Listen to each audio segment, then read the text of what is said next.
So welcome back guys to my YouTube channel. तो जैसा कि आज का आपने टाइटल देख लिया होगा कि मैं आइल्स के स्कैम के बारे में सबको अवेयर करना चाह रहा हूँ। ठीक है, अच्छा ये मैं इसको स्कैम क्यों कह रहा हूँ, क्योंकि एंड यूज़र इससे नुकसान में है।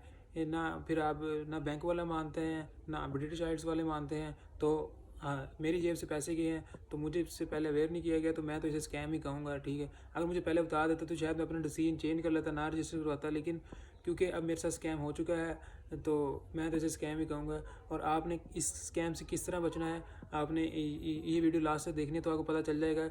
और मैं ये भी बता दूंगा कि ये स्कैम किस तरह है और इससे बचा कैसे जा सकता है। तो चलिए वीडियो को स्टार्ट करते हैं। तो जैसा कि आप देख सकते हैं, ये मेरी आइल्स की ईमेल है। ठीक है, ये मैंने 22 दिसंबर को मैंने अपना आइल्स बुक किया था। तो बुकिंग की फ़ीस थी 41,760 रुपीज़। तो मैं यानी उस टाइम पे इसको अफोर्ड कर सकता था, तो मैंने अपने अबू से कहा इतने पैसे भेज दें। तो मेरे मेरे पास बैंक में 50,000 अप्रॉक्सीमेटली था, लेकिन मैंने इसी अकाउंट में ये पैसे मंगवा लिए अबू से कह के। ठीक है, अबू ने मुझे पैसे सेंड किए थे तकरीबन 24 तारीख को। तो मैंने 24 तारीख को पैसे जमा करवा दिए। अच्छा, इनके दो मेथड होते हैं पैसे जमा करवाने के, एक होता है इनका ऑफलाइन और एक होता है ऑनलाइन। तो मैंने ऑनलाइन जमा करवाए थे, जहाँ पे आप देख सकते हैं कि मेरी सारी लॉगिन डिटेल्स यहाँ पे आ गई हैं। ठीक है, तो अच्छा इसके दो मेथड होते हैं, ऑनलाइन होता है और ऑफलाइन होता है। पहले इन दोनों को समझ लेते हैं। अब मैंने किया है ऑनलाइन। ऑनलाइन में ये होता है कि आपकी कार्ड के ज़रिए पेमेंट होती है, और जैसे आपने कोई चीज़ अगर परचेज़ की होगी तो जिस तरह इंटरनेशनल पेमेंट वहाँ से होती है, ये भी वहीं से थी। ठीक है, एटीएम कार्ड के ज़रिए मैंने, वीज़ा कार्ड होता है मीज़ान बैंक का, तो उसके ज़रिए मैंने अपनी सारी पेमेंट्स की। 1 क्लिक पे पेमेंट होगी सारी। ठीक है, तो जिस तरह ही मैंने पेमेंट की, ठीक है, कटने कितने चाहिए थे 41,760 रुपीज़, तो ज़्यादा से ज़्यादा 42,000 कट जाते। लेकिन जो ये देखें आप, ये मेरी मीज़ान बैंक का है वो स्टेटमेंट है, तो ये देखें। ठीक है, अब ये वही टेस्ट है। ठीक है, आप डेट दे सकते हैं यहाँ पे 24 दिसंबर है। तो ये देखिए British Isles council online purchase, देखें 46,390। ठीक है, अब इनकी प्राइस उधर क्या आ रही है, इनकी प्राइस उधर आ रही है 41,760। ठीक है, अगर ये 46 होता तो मैं तो रजिस्टर ही ना करता। ठीक है, इतने तो मेरे पास पैसे थे ही नहीं तो इस काम के लिए। तो अब ये देखें। ठीक है, ये चलें। ठीक है, ये भी नहीं ठीक, इसकी भी मैं वजह बताऊंगा।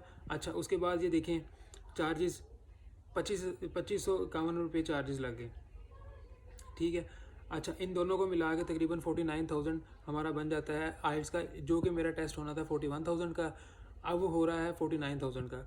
ठीक है, तो अच्छा, तो अब मेरी बात, तो मैंने जैसे मेरे पैसे कटे तो मैंने फौरी आइल्स फ़ोन किया ब्रिटिश काउंसिल।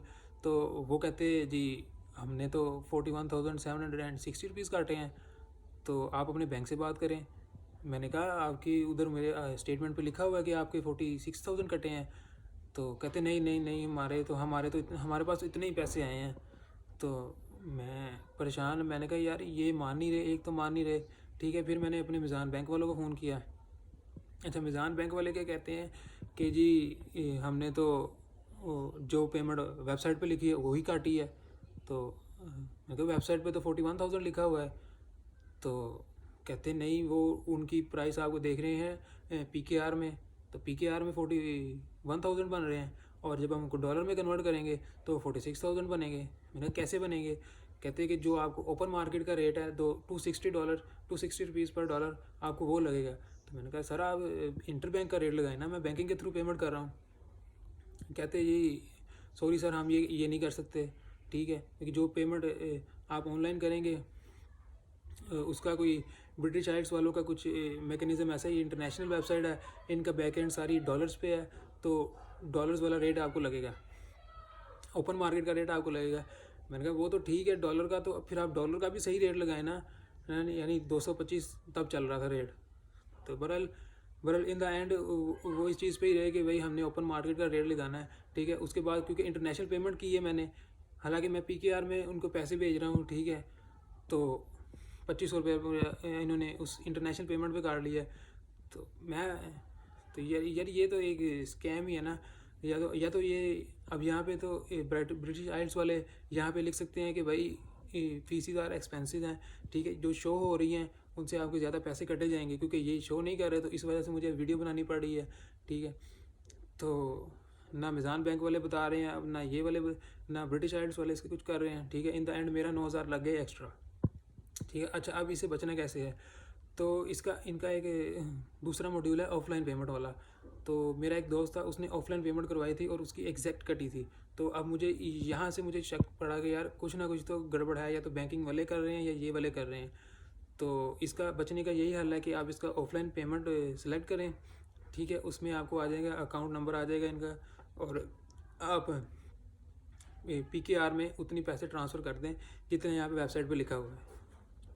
तो उसमें यानी जैसे जैसे हम एक दूसरे को पेमेंट सेंड करते हैं, जैसे मैंने अपने दोस्त को 5,000 सेंड करना है, तो मैं उसका अकाउंट नंबर लिखूंगा, सारा कुछ लिखूंगा, और उसको इन द एंड मैं अमाउंट डालूंगा 5,000, तो वो फिर 5,000 ही कटेगा। तो जैसे आपने ब्रिटिश का टेस्ट देना है, तो आपने पेमेंट इनको ऑनलाइन नहीं करनी, कार्ड के थ्रू नहीं करनी है, आपने मोबाइल ऐप के थ्रू करनी है, और उसमें आपको अकाउंट नंबर इनका ऐड करके उनको पूरी एग्जैक्ट अमाउंट आपने ऐड करनी है, और फिर आपने पेमेंट करनी है। इस तरह PKR में पेमेंट होगी और आपको एक्स्ट्रा जो है स्कैम है वो उससे बच जाएंगे, आप 9-10 हज़ार से बच जाएंगे। तो मेरे तो लग गए हैं, तो मेरी दुआ है कि ये इधर या तो ये वार्निंग दें कुछ इस तरह की, या मिज़ान बैंक वाले एक वार्निंग दें कि भाई पेमेंट एक्सीडेड है, ठीक है, जितनी लिखी हुई उतनी नहीं है, कि सम हाउ इनका हल करना चाहिए। तो अगर आपके इसके कोई पैसे बच सकते हैं तो ज़रूर बचाएं, ठीक है। मेरे लगे हैं तो मैं चाहता हूँ आपके ना लगें, और इन द एंड मेरी यही एक रिक्वेस्ट है कि यार अगर पैसे बच जाएं तो सब्सक्राइब कर देना, ठीक है। 9-10 हज़ार आका बच जाएगा, तो उसके लिए एक सब्सक्राइब तो बनता है, ठीक है। तो बाकी शुक्रिया, मिलते हैं नेक्स्ट वीडियो में।